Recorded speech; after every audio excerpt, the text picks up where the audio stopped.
Welcome back to another episode. Today I'm going to introduce you to a plugin that's going to check to see if your theme is using WordPress's recommended coding standards and styles.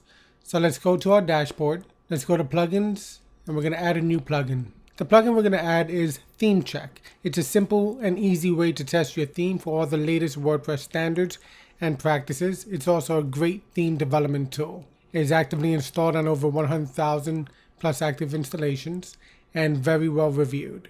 Let's install it, then let's activate it. Once it's active, you're going to find it here in Appearance and Theme Check.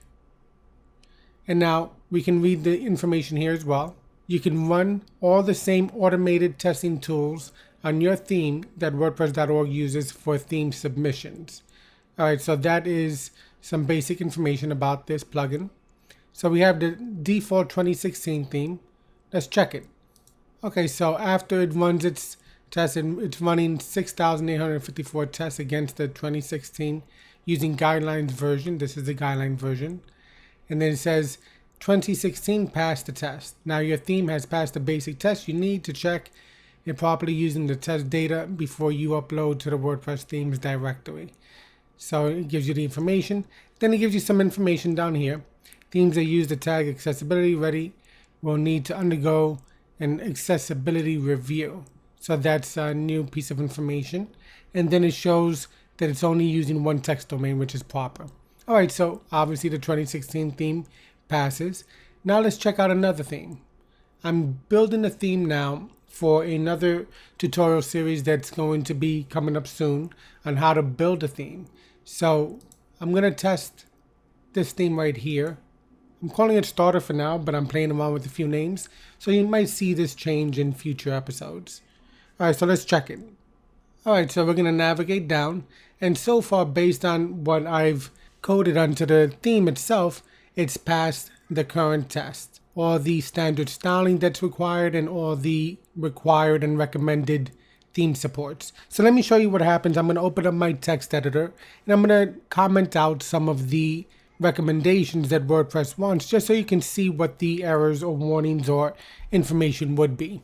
So I'm going to switch over to my text editor, and now in here I'm going to go to the style.css, and I am going to put some fake tags in here, see if that pops up an error. It should.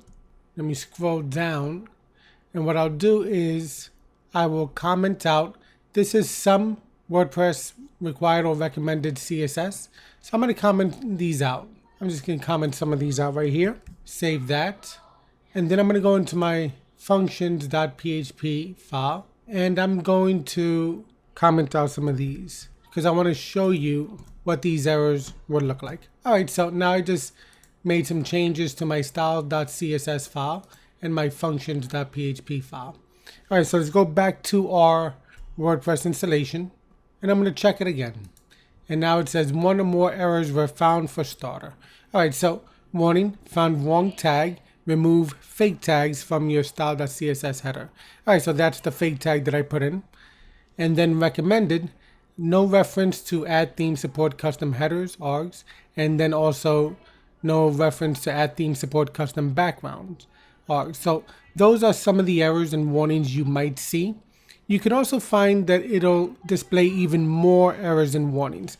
And sometimes they are something that you have to look into. Other times, if it's not a theme that you get on the WordPress repository and instead you purchase it from a third party, some themes do include zip files where there may be prepackaged plugins that are allowed to be prepackaged because the developers agreed to a licensing deal. That plugin might be zipped up inside of the theme and then unzipped when you install the theme and then activate the plugins. So that might generate an error or warning saying that a zip file is located there. That is fine for the most part, as long as you're getting your themes from reputable sources. So you always want to make sure that you know where you're getting your themes from, and that these plugins, if they are prepackaged, you want to ensure that you're going to always get the updates that will take place over time, since obviously code will be modified, to keep it up to date with the current coding standards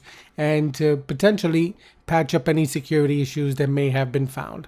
So you want to keep everything up to date, and you want to investigate, why you would be getting any of these warnings or errors, any other information that it may present to you. Sometimes it's something that you really have to look into. Other times it just may be a simple case of you purchased a theme from a third party that is not located on the WordPress repository, so they may have some different requirements for that theme. So hopefully you found this episode helpful, where we covered the theme check plugin that will help you identify if your theme is using the proper coding standards from WordPress. And also it's helpful because it'll give you some information for when you're developing themes, if you are implementing all the required and recommended features and functionality that WordPress wants you to have on your theme. If you enjoyed this episode and found it useful, give us a thumbs up. Also, don't forget to subscribe. And if you have any thoughts, ideas, or comments, leave them down below. And I'll see you in the next episode. Take care.